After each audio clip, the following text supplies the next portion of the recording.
Style: psychology-backed, research-driven vertical bar est. Runtime: 945 vertical bar, word, count, approximately 1,280 hook type, scenario statement.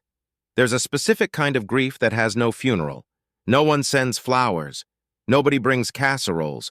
Nobody even acknowledges the loss, because the person is still standing right there eating breakfast, answering texts, sleeping in the same bed they always did. But something is gone. And the cruelest part, the person who changed the most is usually the last one to know it happened. Here's how it usually starts. Someone gets hit. A car accident, a fall, a tackle on a Friday night football game. Maybe it doesn't even seem that serious. They walk off the field, they refuse the ambulance, they say they're fine, and for a few weeks they actually seem fine. A little foggy, some headaches, light sensitivity, the standard stuff. But then, slowly, the people who love them start noticing things that don't have names yet. The quick temper that wasn't there before, the emotional flatness, the way they seem present but somehow unreachable. A wife tells her husband he used to make her laugh every single day, and now she can't remember the last time he smiled at something real. A mother watches her 22-year-old son and quietly wonders where he went. This isn't a rare edge case. The CDC estimates that 1.5 million Americans sustain a traumatic brain injury every year, and researchers at the Mayo Clinic have found that personality changes are reported in up to 80% of moderate to severe TBI cases. But here's what makes this genuinely disturbing. Many of those changes happen below the threshold of what the patient can perceive. The self, it turns out, is a terrifyingly fragile construct, and it lives in a very specific piece of hardware. In the 1840s, a railroad worker named Phineas Gage survived having a 13-pound iron rod blown through his skull at high velocity. He walked away. He talked. He remembered his life. By all physical appearances, he recovered. But his doctor, John Martin Harlow, wrote something that would haunt neuroscience for nearly 2 centuries. He said the real Phineas Gage was gone, that his friends and co-workers described him as no longer Gage, that a man who had been responsible, respectful, and emotionally steady had become impulsive, profane, and socially erratic. What Harlow had accidentally documented, 150 years before the brain scans to prove it, was that the prefrontal cortex is not just where we think, it's where we are. Neuroscientist Antonio Damasio spent decades studying patients with prefrontal damage and published his landmark findings in a book called Descartes' Error. His central argument was radical. The self is not a soul hovering above the brain. It's a biological process. It runs on neural tissue. And when that tissue is disrupted, even subtly, the person is disrupted with it. The prefrontal cortex governs what psychologists call executive function, impulse control, emotional regulation, long-term planning, social judgment, the ability to feel empathy. It's the part of your brain that pauses before saying something cruel. That weighs consequences. That keeps you recognizably you across decades of changing circumstances. A concussion doesn't have to destroy this region to alter it. It just has to interrupt it, and the interruption can be permanent.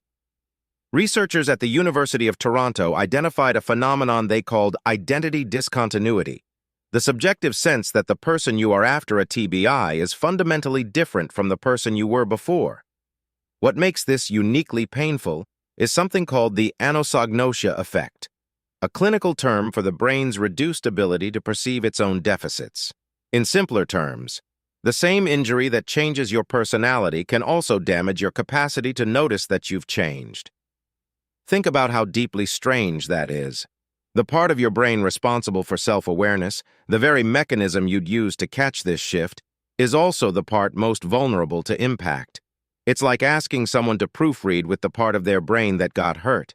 This is why survivors so often insist they're fine. It's not denial in the psychological sense. It's a neurological gap. The mirror that should show them the change is cracked, and the people around them, the spouse, the parent, the best friend, are left holding a grief they can't explain to the person who caused it, because that person genuinely cannot see what they lost. One of the most commonly reported changes after concussion isn't rage or sadness. It's something harder to name.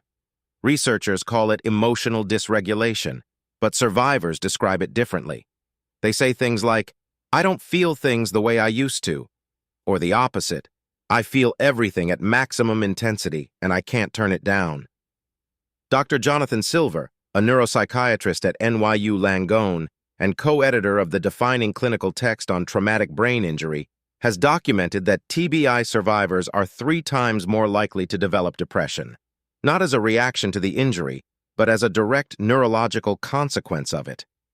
The circuits that regulate mood are physically disrupted. What this produces is something that looks, from the outside, like a personality transplant. A calm person becomes volatile. A warm person becomes cold. An emotionally generous person becomes selectively numb. And here's what breaks relationships. The survivor often doesn't experience these changes as changes. They experience them as just how they are now. They don't remember the baseline. Or more precisely, they can't access it the way they used to. The emotional volume knob got rewired, and nobody gave them the new manual.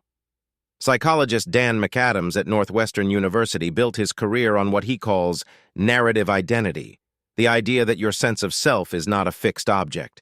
It's a story you tell yourself about who you are, where you came from, and where you're going. What concussion does, especially repeated concussion, is edit that story without permission. Studies on former NFL players and military veterans with chronic traumatic encephalopathy, or CTE, have shown something devastating. Many of these individuals describe feeling like they're living the life of a stranger, like they're watching someone else move through their own memories. Neuroscientists call this depersonalization, but McAdams would call it something even more unsettling, a narrative rupture. The story breaks. And when the story breaks, the person doesn't know how to be anyone anymore. This is why divorce rates are significantly higher among TBI survivors, why friendships dissolve, why careers collapse, not from inability but from a kind of social unrecognizability. The people who loved the old version don't know how to love the new one, and the new one doesn't fully know they're new.